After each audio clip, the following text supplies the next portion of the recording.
Hi, very good morning.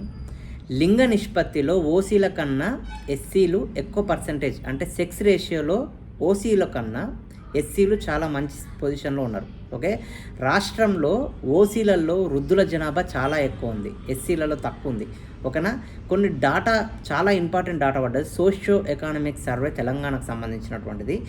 మంచి article, video end వరకు చూడండి, మస్ట్ అండ్ షుడ్ రీడ్ అనమాట. ఓకే, సో డీటెయిల్గా ఎక్స్ప్లెయిన్ చేస్తా, చూడండి. సో ఇదన్నమాట ఆర్టికల్. కుటుంబం చిన్నబోతుంది. ఓకే, చాలా మంచి ఆర్టికల్. సగటు పరిమాణం 3.16%. బీసీసీ ఎస్సీలో మెరుగైన లింగ నిష్పత్తి. రాష్ట్రంలో కుటుంబ పరిమాణం చాలా తగ్గుతుందంట. చిన్న కుటుంబాల సంఖ్య పెరుగుతుంది. సగటున ఒక్కో కుటుంబ పరిమాణం 3.16%గా ఉంది. గుర్తుపెట్టుకోండి, 3.16. Okay, next socio economic survey అనమాట. దీని వరంగా కుటుంబ పరిమాణం 2.9 నుంచి 3.5గా నమోదైంది. భార్య, భర్త లేదా ఒక్కరు లేదా ఇద్దరు పిల్లల తరహాలో ఉండే కుటుంబాలు ఇప్పుడు ఒకరే చాలు అన్నట్లు కనిపిస్తుంది. ఓసీ కుటుంబంలో అత్యల్పంగా 2.9% మంది ఉంటే బీసీలో గుర్తుపెట్టుకొని 3.1, ఎస్సీలో 3.2, ఎస్టీలో 3.3, బీసీ, ఎస్సీ, ఎస్టీ. ఓకే, తర్వాత ముస్లింలో 3.1. ఓకే, అసెండింగ్ ఆర్డర్ అనమాట, తక్కువ నుంచి ఎక్కువ స్థాయి ఇది అనమాట.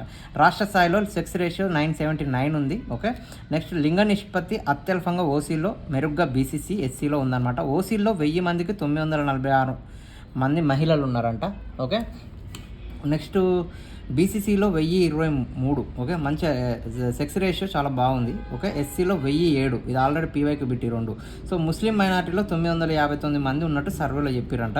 సో ఎస్టీలో 961, బీసీలో 983గా, బీసీ వర్గీకరణలోను చూస్తే బీసీఏలో 987, బీసీబీలో 988, బీసీసీలో 1000. ఇది మంచి పొజిషన్లో ఉంది. బీసీడీలో 986, బీసీఈలో 959గా ఉందన్నమాట. ఓసీలో వృద్ధులు ఎక్కువ, పిల్లలు తక్కువ. ఓకే, వయసుల వారిగా చూసినట్లయితే 30 నుంచి 64 ఏళ్ల లోపు వయసున్న వారి సంఖ్య మిగతా సామాజిక వర్గాల సంఖ్యతో పోలిస్తే ఎక్కువగా ఉంది. 0 నుంచి 14 ఏళ్ల లోపు పిల్లలను పరిశీలిస్తే బీసీఈలో ఎక్కువ ఉన్నారంట. ఓకే, ఇది కొంచెం అంత ఇంపార్టెంట్ కాదు, బట్ ఇది చూడండి. ఓకే, ఎస్సీలో వితంతువులు ఎక్కువ కనబడుతుందా?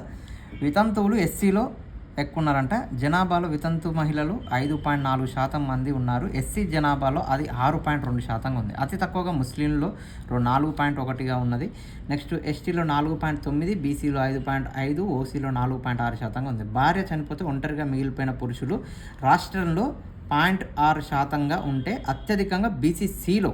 ఓకే, అంటే వైఫ్ లేనటువంటి సింగిల్ హస్బెండ్లు బీసీసీలో ఉన్నారంట 0.9%గా. వివాహ బంధం నిలబడకపోవడంలో విడాకులు తీసుకున్న వారి శాతం 0.6గా నమోదైంది. బీసీసీలో అత్యధికంగా 0.9% ఉందంట. బాల్య వివాహాలు. ఓకే, బాల్య వివాహాలు 18 ఏళ్ళలోపు బాలులకు 21 ఏళ్ళలోపు చేయడం చట్ట విరుద్ధం. ఇది మీ అందరికీ తెలిసిందే. బట్ సర్వేలో ఇది చూడండి, సర్వేలో వెల్లడైన సమాచారం మేరకు బాల్య వివాహాలు ఎక్కువగా ఓసీ, ముస్లింలలో జరిగినాయంట. ఓకే, బాలికల వివాహాల శాతం ఆయా సామాజిక వర్గాలలో అంటే 6 నుంచి 9% ఉంటే బాలుర వివాహాల్లో ఓసీలో 6.5, బీసీలో 6.4%గా ఉంది.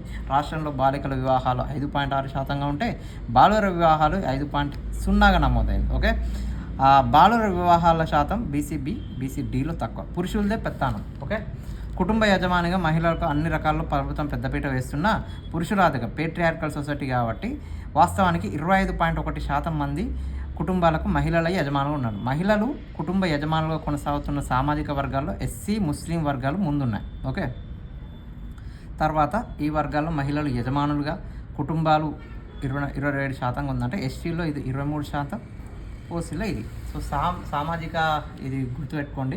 వర్గాల్లో వయసుల వారిగా జనాభా ఉంది. ఎస్సీ, ఎస్టీ ఇది ఎంత ఉంది దయచేసి చూసుకోండి. ఓకే, జస్ట్ అవుట్లైన్ చూసుకోండి. సో 0 నుంచి 5 ఏళ్ళ లోపు ఉన్నటువంటి వాళ్ళు. ఓకే, 7.5% అంట. తర్వాత 6 నుంచి 14 వాళ్ళు 13.8. సో ఇది ఎక్కువ ఉన్నది చూసిరా, ఇక్కడ నుంచి స్టార్ట్ అయింది. 15 నుంచి 29 వాళ్ళు 24, తర్వాత 47, తర్వాత 6.9. సో మంచి డాటా.